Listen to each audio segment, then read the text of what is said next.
అందరికీ నమస్కారం. అమ్మ ప్రసాద్. మన మాజీ ముఖ్యమంత్రి వర్యులు గౌరవనీయులు జగన్మోహన్ రెడ్డి గారు ఏమంటున్నారో చూడండి.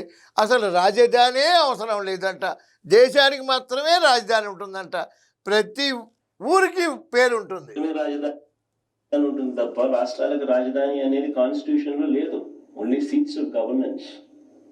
జగన్ గురించి వదిలేయండి, ఆయన అధికారంలో లేడు, అధికారంలో రాడు. ప్రతి ఊరికి పేరుంటుంది సార్. మనకు పుట్టిన పిల్లలకి ప్రతి వాడికి పేరు పెట్టుకుంటాం సార్. ప్రతి ఊరికి, ప్రతి జిల్లాకి, ప్రతి రాష్ట్రానికి, ప్రతి దేశానికి ఒక పేరు, ఒక రాజధాని, ఒక అడ్రస్ ఉంటుంది సార్. ఒక అడ్రస్ ఉంటుంది సార్. ఉత్తరం వేసి మా అన్నయ్య మా అక్క అంటే ఉత్తరం పోదు సార్. ఆ పేరు ఒకటి అడ్రస్ ఒకటి ఏడవాలి సార్. రాజధాని ఉండాలి సార్. ఎందుకున్నా సార్ దేశంలో అంతా తమిళనాడు రాజధాని మద్రాస్ అన్నారు, లేకపోతే కర్ణాటక రాజధాని బెంగళూరు, ఒరిస్సా రాజధాని భువనేశ్వరు. ఎందుకు సార్ అవన్నీ తీసేయమంటారా ఏంటి చెప్పండి మీరు? రాజధాని అక్కర్లేదా? ఇది ఎక్కడ కామెడీ అండి సార్? మీలో కామెడీ కూడా చేసి గుణం ఉందా నాకు తెలియదు సార్. కామెడీ కూడా చేస్తారా లేదా సీరియస్సా? ఇదేంటి సార్? ఇది రాజధాని అక్కర్లేదంటారు ఏంటి సార్?